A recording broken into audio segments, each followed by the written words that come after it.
तो बेटा लिखो नेक्स्ट टॉपिक थर्मल स्टेबिलिटी। तो थर्मल स्टेबिलिटी के अंदर लिखिए the thermal stability of the hydride decreases from ammonia towards BiS3। The thermal stability of the hydrides, note करते चलिए। तो बेटा सबसे इम्पोर्टेंट तो ये है कि thermal stability of hydride means ammonia to bismuthine decreases, और ये एक्सपेरिमेंटल वैल्यू है, इसमें अपन कुछ नहीं कर सकते, ठीक है। इसमें हाँ इतना है कि भाई अगर एटॉमिक साइज और एटॉमिक मास के अकॉर्डिंग होता तो इंक्रीज़ हो जाना चाहिए, हो जाना चाहिए नहीं। नाइट्रोजन और हाइड्रोजन दोनों मिला के मॉलिकुलर वेट काफ़ी कम है, 14+3, या तो बिस्मथीन BiS3 एटॉमिक साइज, लेकिन नहीं, इसका मतलब है कहीं ना कहीं यहाँ बॉन्डिंग कैसी है, स्ट्रॉन्ग बॉन्डिंग है, वीक बॉन्डिंग है। तो टेम्परेचर जैसे जैसे बढ़ाते जाएंगे तो फिर क्या होने वाला है कि ये तो हाई टेम्परेचर पर एग्जिस्ट करेंगे, और अमोनिया फॉस्फीन। इसके बाद क्या लिखा है, quite stable and the other hydrides are comparatively less stable, stability कम होती जाएगी, ठीक है। तो बिस्मथीन रूम टेम्परेचर पर ही अनस्टेबल, इसका मतलब रूम टेम्परेचर हम 25 डिग्री सेल्सियस मानते हैं, तो 25 डिग्री सेल्सियस पर बिस्मथीन हाइड्रोजन को रिलीज़ कर देगा। मतलब इसकी बात मैं करूँगा तो कुछ ऐसा होने वाला है ना, देखो ट्वाइस BiS3, और अगर मैं टेम्परेचर बढ़ाऊँगा एट हाई टेम्परेचर पर क्या होना है, रूम टेम्परेचर पर ही कैसा अनस्टेबल है ये तुरंत कन्वर्ट होगा क्या, 2Bi प्लस थ्राइस H2। अब ये हाइड्रोजन इजीली लूज कर देगा, देखो ध्यान से, इसका मतलब है कि बिस्मथीन इज स्ट्रॉन्ग रिड्यूसिंग एजेंट। बात समझ में आई सब बच्चों का? भाई जो जिसका थर्मल स्टेबिलिटी सबसे कम, उसकी रिडक्टेंस पावर, रिड्यूसिंग पावर सबसे ज़्यादा। Reason is that it releases hydrogen easily, ये हाइड्रोजन को इजी वे में लूज कर पा रहा है। बात समझ में आ रही है ना? हम तो हाई टेम्परेचर की बात कर रहे हैं, हाई टेम्परेचर भी छोड़ दो यार, हाई टेम्परेचर भी क्यों लिखो यार, रूम टेम्परेचर ही लिखते हैं ना। रूम टेम्परेचर पर ही क्या हो रहा है, वो डिकम्पोज हो रहा है, अनस्टेबल है। क्या सभी बच्चों को लर्निंग हुई, यस या नो, इस टॉपिक की? ओके। एक्सप्लेनेशन, हाँ एक्सप्लेनेशन क्या लिखा है, the thermal stability is inversely proportional to the MH bond length in these hydride, more the bond length lesser will be the stability. इसके लिए अपन लिखते हैं इसका छोटा सा डेटा। तो बेटा इसका एक्सप्लेनेशन क्या है, थर्मल स्टेबिलिटी क्यों डिक्रीज हो रही है, तो आप यहाँ से लिख सकते हैं। अब देखो मैं इसका एक्सप्लेनेशन को एक काम करता हूँ, शॉर्टकट मार देते हैं। शॉर्टकट ये है भाई, MH बॉन्ड डिसोसिएशन एंथैल्पी, इसी का रीज़न है थर्मल स्टेबिलिटी। एक लाइन और बढ़ाता हूँ, रुक जाओ। बॉन्ड डिसोसिएशन एंथैल्पी को ही हम थर्मल स्टेबिलिटी बोलते हैं, ठीक है। या अलग से लिखना है तो थर्मल स्टेबिलिटी, और करके लिख लो थर्मल स्टेबिलिटी, ठीक। तो थर्मल स्टेबिलिटी या बॉन्ड डिसोसिएशन एंथैल्पी, ये आपने ऑलरेडी 11th क्लास में स्टडी किया इन दोनों का। अगर बॉन्ड लेंथ इंक्रीज होती जाती है तो बॉन्ड को तोड़ना इजी हो जाता है। सब बच्चों को पता है भाई, छोटे से पेन को तोड़ना डिफ़िकल्ट है, लेकिन अगर ये और बड़ा पेन होता जाए तो उसे तोड़ना बड़ा आसान हो जाता है ना, एनर्जी कम लगती है। तो आप क्या लिखने वाले हो, थर्मल स्टेबिलिटी डिक्रीज करना है, डिक्रीज होती जा रही है। क्यों? क्योंकि बॉन्ड लेंथ क्या होती जा रही है बेटा, इंक्रीज होती जा रही है। तो बॉन्ड लेंथ इंक्रीज होने से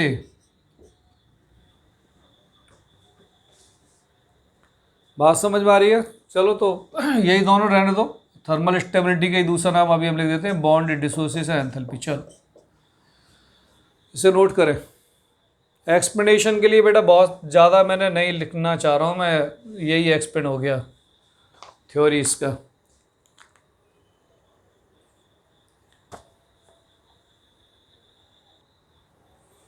तो एग्ज़ाम में बेटा रीज़न आता है, तो ये रीज़न मैंने नोट कर दिया कि bond length increases then thermal, bond length क्या होगी, increases then thermal stability decreases. Important question है, इसे टिक करें। लिखो बेटा रिड्यूसिंग नेचर में, लिखो the reducing nature of the hydride is, the reducing nature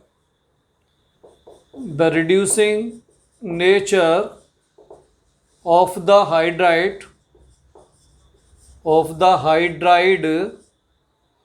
is expressed in terms of क्या होना चाहिए, देखो hydrogen giving tendency, in terms of hydrogen giving tendency,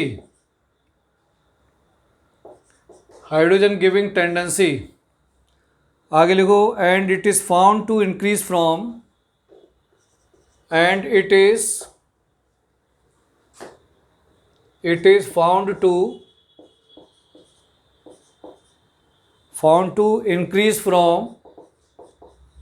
increase from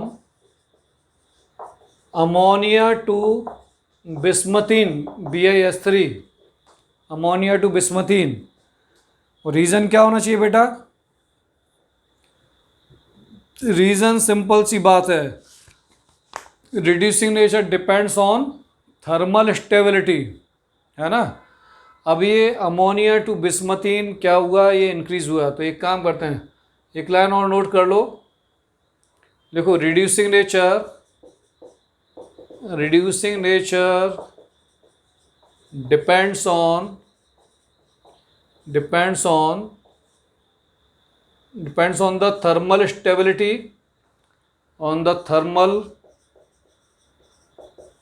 stability, of hydrides. अब आप चाहें तो थ्योरी कट कर सकते हैं, मतलब इफ थर्मल स्टेबिलिटी क्या है, thermal stability decreases then reducing nature increases. इसको अपन चाहे तो इन्वर्सली प्रोपोर्शनल के फॉर्म में लिखना है, या आपकी मर्जी एक सेंटेंस के फॉर्म में लिखना है तो बिल्कुल लिख सकते हैं, इफ थर्मल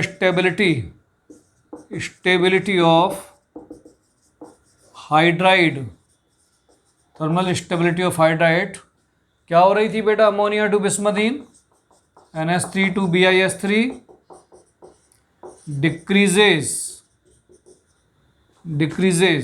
देखो then reducing nature increases।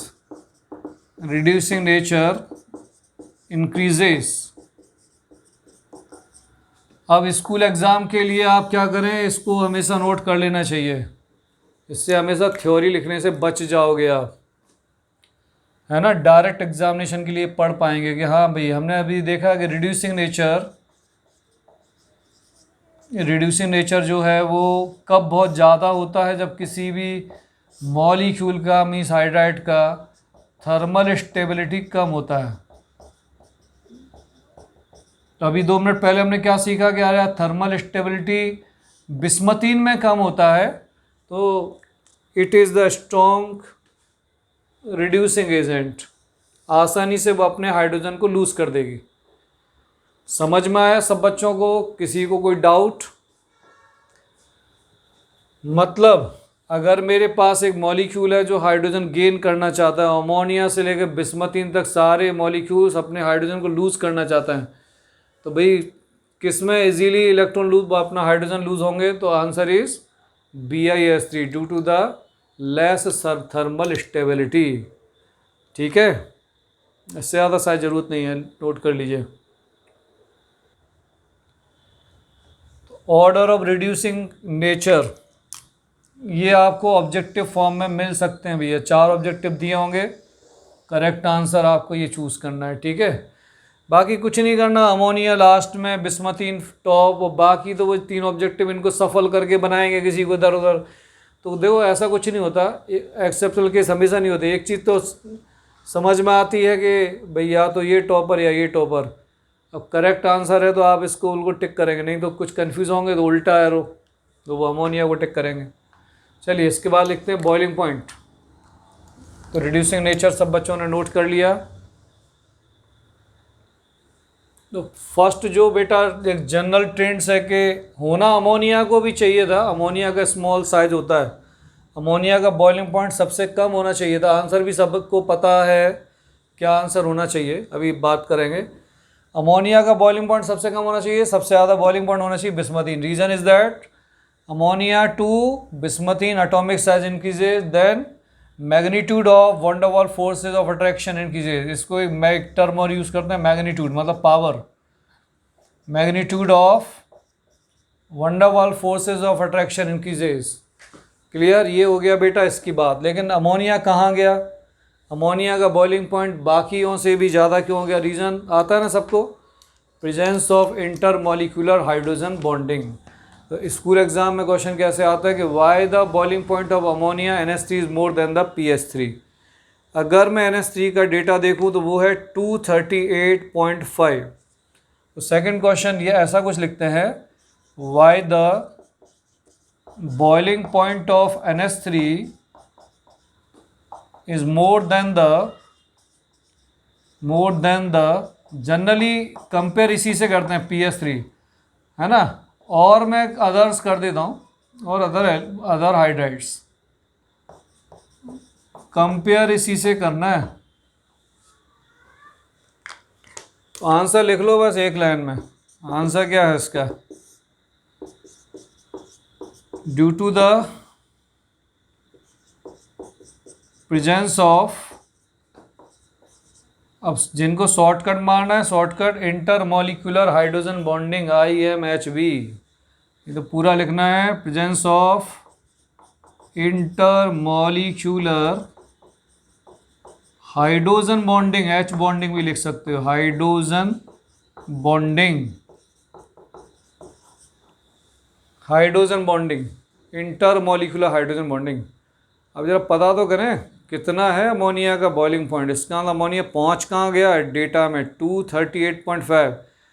238.5 मतलब एक्चुअली यहाँ आ गए अमोनिया इनके बीच में। इसका मतलब ऐसा कुछ हो गया, देखो ध्यान से, PH3 फिर ASH3 फिर अमोनिया यहाँ आ गए, देखो आप NH3 इन दोनों से ज़्यादा है, फिर SBH3 और लास्ट में BIH3। तो डेटा टेबल से फ़ायदा होता है। अमोनिया का डेटा 238.5, ये 238.5, बाकी तो ऊपर दिया हुआ है, बाकी देख लो ये कितना है, ये अपना 185.5, ये 210.6, और ये है 254.6, और ये है 290 केल्विन। समझ में आया बेटा? ये ऑर्डर नहीं आता, ऑर्डर नहीं आएगा, ऑर्डर आएगा तो याद भी रखना पड़ेगा कि अमोनिया तीसरे नंबर पर है। तो ऑर्डर की जगह जनरली ये क्वेश्चन आता है, 11th में भी आता है, 12th में भी आता है। 11th में कहाँ आता था? केमिकल बॉन्डिंग में, हाइड्रोजन बॉन्डिंग टॉपिक में। Why the boiling point of ammonia is more than the phosphine, reason ये आ गया, intermolecular, presence of intermolecular hydrogen bonding. अच्छा, हाइड्रोजन बॉन्डिंग दिखा सकते हैं हम यहाँ, बिल्कुल, आप चाहें तो नोट करें। ये NH3, एक और अपना इसमें डॉटेड बनाना, एक दो बना लो, यहाँ भी डॉटेड बना लो, एक और बना दें आप इस तरीके से, ब्लू कलर से मैं दिखा रहा हूँ आपको, इजीली विजिबल होगा। एक अमोनिया, दूसरा अमोनिया,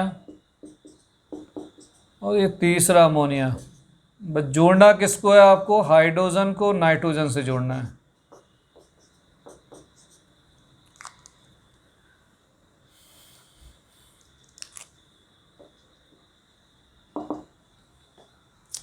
ये डॉटेड लाइन से इंटरमॉलिक्यूलर हाइड्रोजन बॉन्डिंग में शो कर रहा हूँ।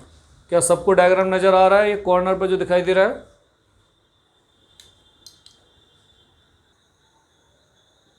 फर्स्ट पॉइंट नोट करो बेटा इसमें, रिएक्टिविटी टुवर्ड्स हैलोजन में, nitrogen does not form pentahalide due to non availability of d orbitals in its valence shell. अगर बोर्ड से देखकर नहीं नोट कर पा रहे हो तो मैं बोल देता हूँ, ठीक है? तो लिखो बेटा पॉइंट नंबर 1, अभी हाइड्रोलिसिस रिएक्शन लो, इक्वेशन लिखेंगे। लिखो NF3 is not hydrolysed, note कर लेना, due to lack of d orbitals in N and F atom, दोनों में ही डी ऑर्बिटल्स नहीं होते, तो हाइड्रोलिसिस के रिजल्ट नहीं बन पाते। और सेकंड लिखा है कि PF3 is not hydrolysis, PF3 को भी वाटर में डालोगे तो फिर प्रोडक्ट फॉर्मेशन नहीं होता। Reason, PF bond is stronger than PO bond which is due to be formed after hydrolysis. Have you noted? Note कर लिया सभी बच्चों ने? ओके, अब हम इक्वेशन लिख के देख सकते हैं, लिखते चलना सब बच्चे। NCl3 से अमोनिया, PCl3 से फॉस्फोरस एसिड, ASCl3 से arsenic oxide, result of hydrolysis. SbCl3 को हाइड्रोलिसिस किया तो ये रिवर्सिबल एक्शन है, और SbOCl एंटीमनी ऑक्सीक्लोराइड, नाम लिखना है वो लिख सकते हो, antimony oxychloride plus twice HCl, antimony oxychloride same as bismuth BiCl3 plus water, reversible reaction BiOCl plus twice HCl, BiOCl plus twice HCl। तो देखो ट्वाइस 6 3 ये बैलेंस करने के चक्कर में कभी नहीं पड़ेंगे, अभी तो केवल प्रोडक्ट देखो। इन सभी पांचों के अपना हाइड्रोलिसिस हुआ है यहाँ, और bismuth oxychloride is called the pearl white, तो इसको पर्ल वाइट नोट करो बेटा।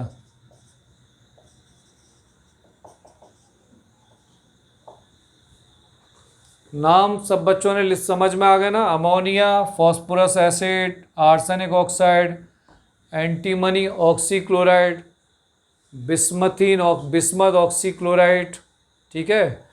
अब मैं लिख सकता हूँ except for NF3 and PF3 all other hydrides are hydrolysed by water. अब मैं यहाँ स्टेटमेंट नोट कर रहा हूँ जो आपको थ्योरी फॉर्म में लिखा था। लिखो accept for NF3 and PF3, ये दोनों हाइड्रोलाइज नहीं हुए थे, इनका रीज़न हमने लिखा। देखो all other trihalides are hydrolysed, all other trihalides are hydrolyzed by water।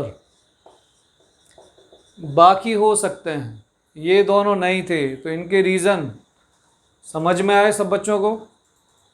NF3 में वेकेंट ऑर्बिटल नहीं होते, और PF3 का बॉन्ड है ना, PF bond is weaker then PO bond. चलिए नोट करिए। पेंटालाइड का फर्स्ट पॉइंट सब बच्चों नोट कर लिया है, nitrogen does not form pentahalide due to the absence of vacant d orbital. Note किया बेटा सब बच्चों ने? ओके, सेकंड पॉइंट नोट करो। नोट कर सकते हो तो फिर मैं बोल देता हूँ, है ना, नोट नहीं कराता हूँ। लिखो सेकंड पॉइंट, लिखो the non existence of pentachloride, the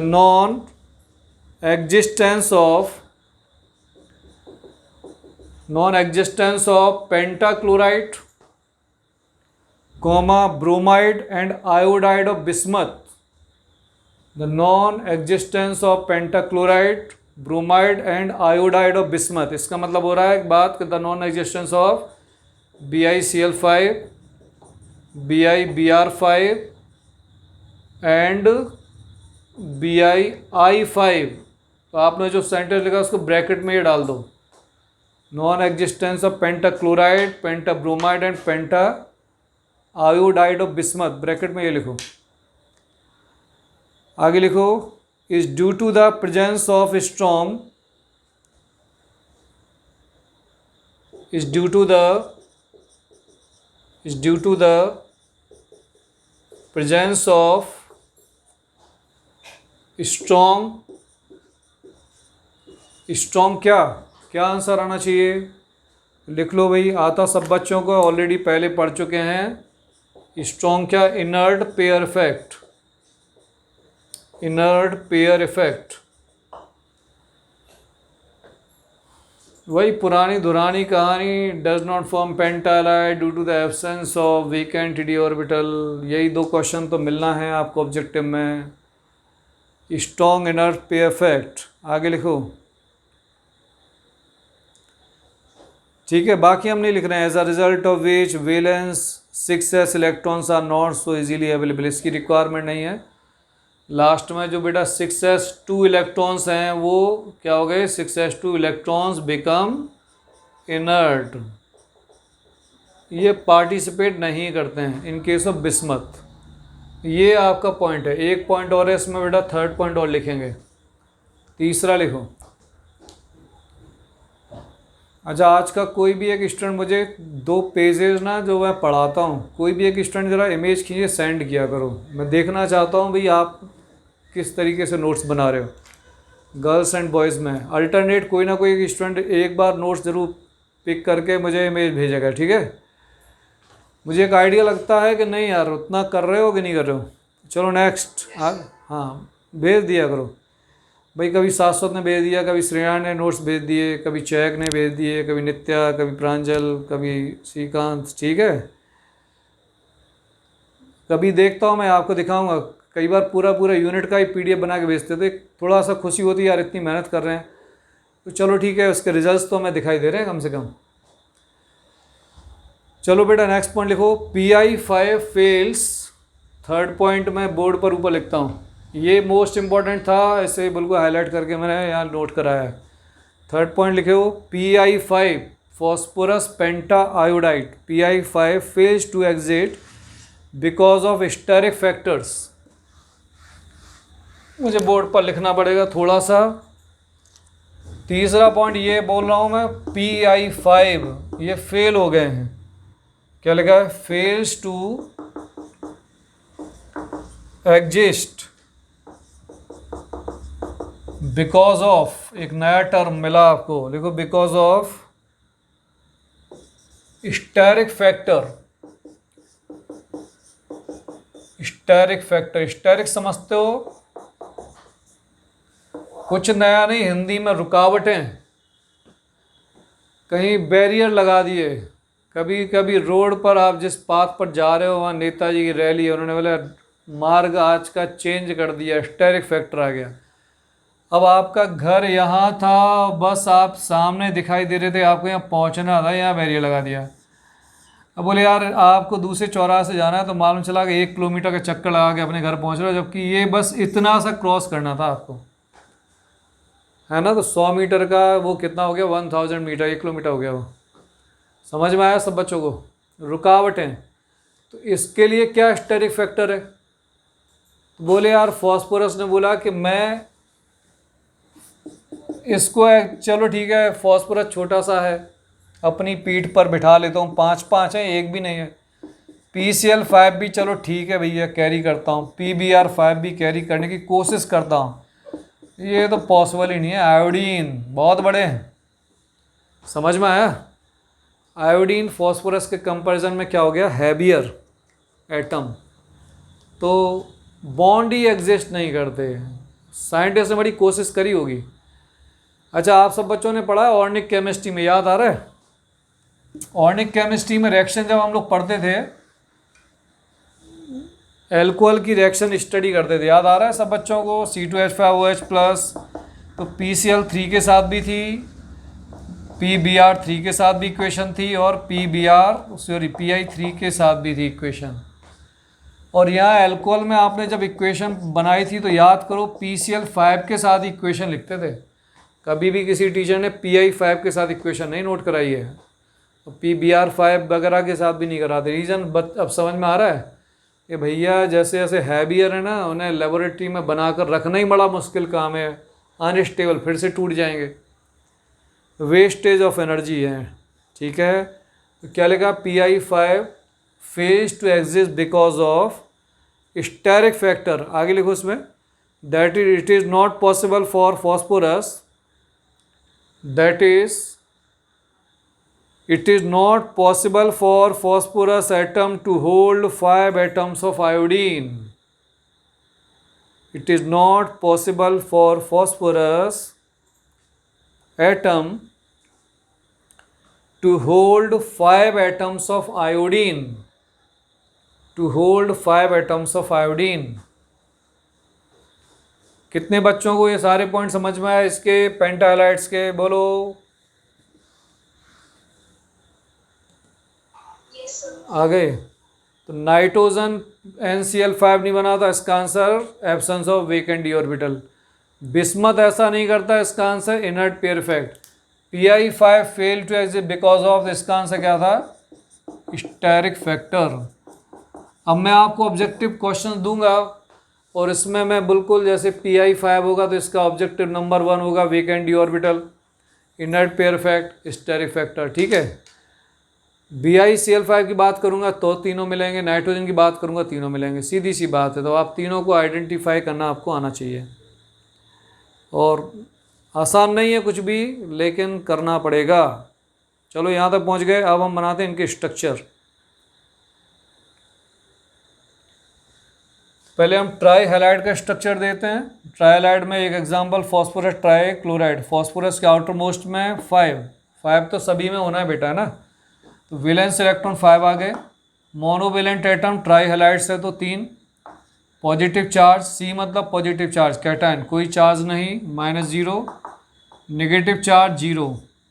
total बेटा 8/2 मतलब 4। Hybridisation sp3।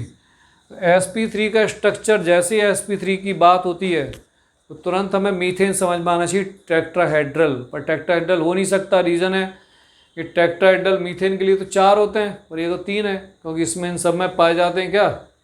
दिखाओ भाई किसी कलर पेन से लोन पेयर ऑफ इलेक्ट्रॉन इनके सर पर, बनाओ लोन पेयर। तो sp3 में सिंगल लोन पेयर से बनता है क्या? अपना पिरामिडल। तो स्ट्रक्चर बना दें यहाँ, इसका हाइब्रिडाइजेशन हो गया sp3। तो मैं लिख देता हूँ hybridisation sp3 with single lone pair electron. Single lone pair electron geometry is ये क्या होगी? पिरामिडल।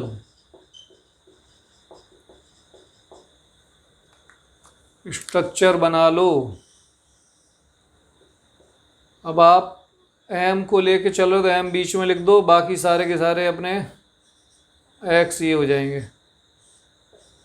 अब x की जगह हमने लिया है, x की जगह लेते हैं हम क्या? m की जगह nitrogen, phosphorus, arsenic, antimony, bismuth. और x की जगह हम लेते हैं फ्लोरीन, क्लोरीन, ब्रोमीन और आयोडीन। चलिए, geometry pyramidal, hybridisation sp3 note करो। अब डायरेक्ट भी लिख सकते हो, ये सब नहीं करना है, मत करो, कोई टेंशन नहीं है। सीधी भाई ये लिखो, सीधा ये लिखो। ये समझाने के लिए।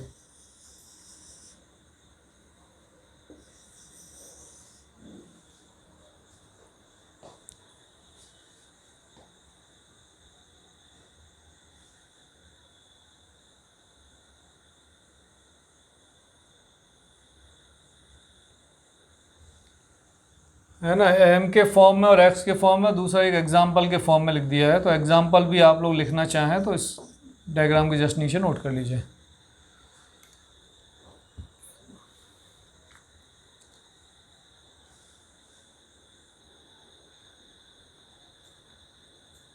लिख लो बेटा, hybridisation sp3d2, geometry trigonal bipyramidal और इसके स्ट्रक्चर। नॉर्मली अभी इनका इसका बॉन्ड एंगल ये 120 डिग्री होता है, ये होता है 90 डिग्री, और ये ओवरऑल पूरा बॉन्ड एंगल कितना होता है? 180 डिग्री।